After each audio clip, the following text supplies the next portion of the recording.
Did you hear Trump's take on the JFK assassination, why he didn't release the files? Yeah, I know what Trump's take is. He said that if you knew what I know, you wouldn't tell people either, which is crazy. Well, what and does that mean? That's his position on the UAP thing as well. Yeah. Actually. And that's a lot of people's position on it. I mean, you know, Trump is saying, of course, the CIA had knowledge of it. That is known. I mean, the whole thing, it's like, it's so funny. There's so many levels and there's so much I don't understand.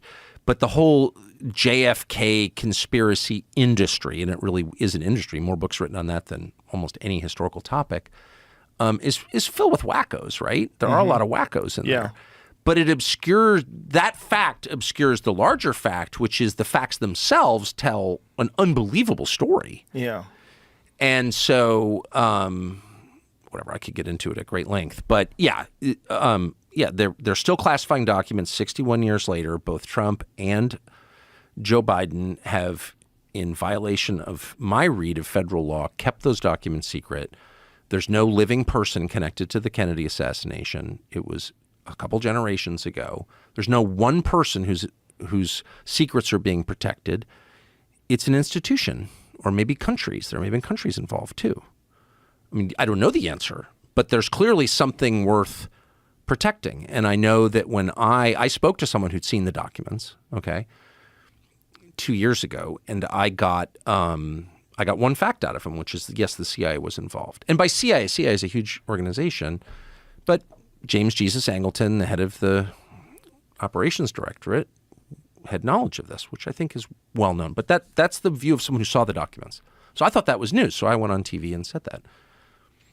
The next day, I'll never forget it, I went quail hunting. And I was driving back, and I got a phone call from Mike Pompeo's lawyer. Mike Pompeo was the Secretary of State, but before then, he was the director of the CIA.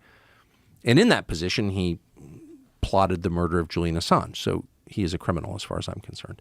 But his lawyer called me and said, you should know that anyone who tells you the contents of classified documents has committed a crime. He's threatening me.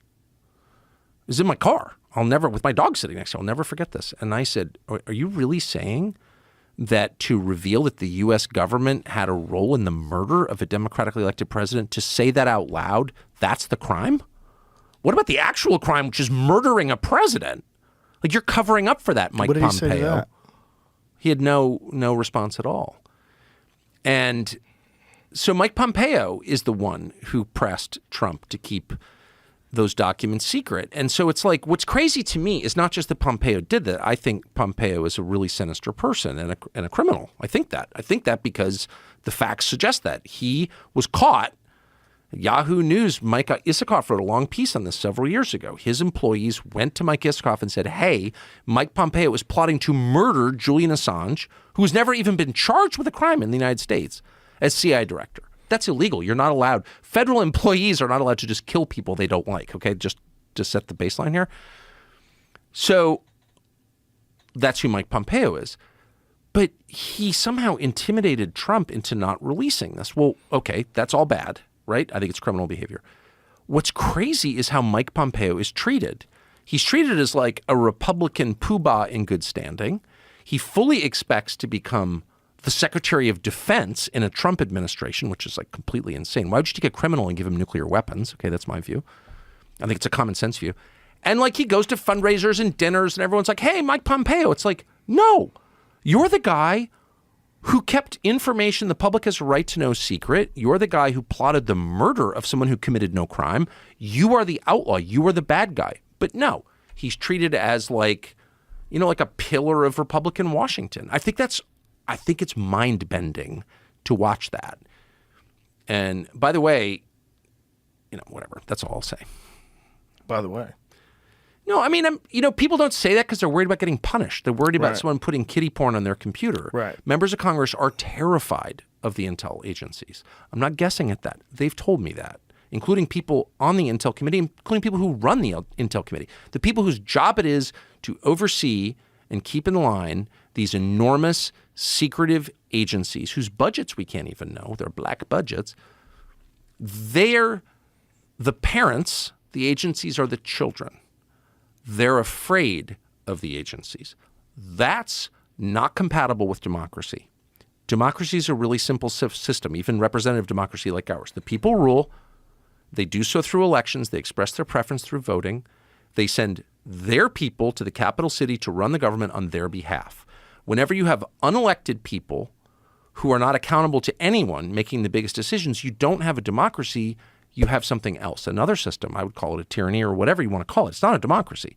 So that's like super obvious. It's playing out in front of everyone and no one cares and no one does anything about it. And I think the reason is because they're threatened.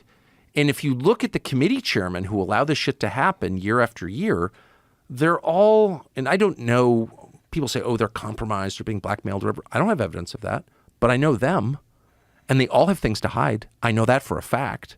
And so it's not a stretch of imagination to imagine that, some committee chairman who's allowing warrantless spying on Americans to continue or whatever abuse they're allowing, knowing fully or hiding the truth about UAPs, ignoring the UAP Disclosure Act of 2023. Like, why are they doing that? It's not impossible to imagine that some guy with a drinking problem or a weird sex life, and that's very common up there, that's why they're doing it.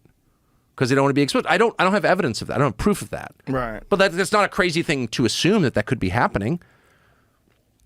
And I said to somebody, a very powerful person, the other day in a conversation in my kitchen, an elected official, holds a really senior position, a very famous person. I was going crazy. I was so mad about all this stuff and about the warrantless spying and about the funding for these insane wars. And I said to the guy who serves in one of the legislative bodies, I got so mad my dogs were afraid. They're like, whoa, why are you yelling? Because I don't yell at home. But I was like, all these people are controlled. They're all, got weird sex lives and all these things are hiding and they're being blackmailed by the intel agencies. And he said, and I'm quoting, I know. I was like, okay, so at this point we're just sort of admitting that's real? Like, why do we allow that to continue? The having people compromise thing, God, that's an old story. It's the oldest story. J. Edgar Hoover. I mean, it's all of them. It's Epstein's Island. It's everything. But look, I don't have any. I'm telling you, what's the phrase the finance guys use? Open kimono. Like, I'm actually telling you all I know. I don't know anything else. Right. But I know that the publicly available facts tell a really clear story, which is the government is not acting on behalf of the population. And so it's inherently illegitimate because its only legitimacy derives from the citizenry. The only reason the government can do things that it does, kill people, collect money by force, all the powers that it has. Look at this. Whoa. Boom. Look how they're sliding all over the place. I mean, that is fucking ice. Yeah. That guy can't stop his car. Look, he's just going to slide in that car behind him. This is ridiculous. Is that You Portland? can't stop it. Oh, shit. Boom. And he's that still car's going. sliding. They're all sliding. The whole thing is ice. That is fucking terrifying. Because what to the right, that's water. Oh, no. Yeah. Dude, that shit is absolutely Here's terrifying. this guy. Bridges are a real problem.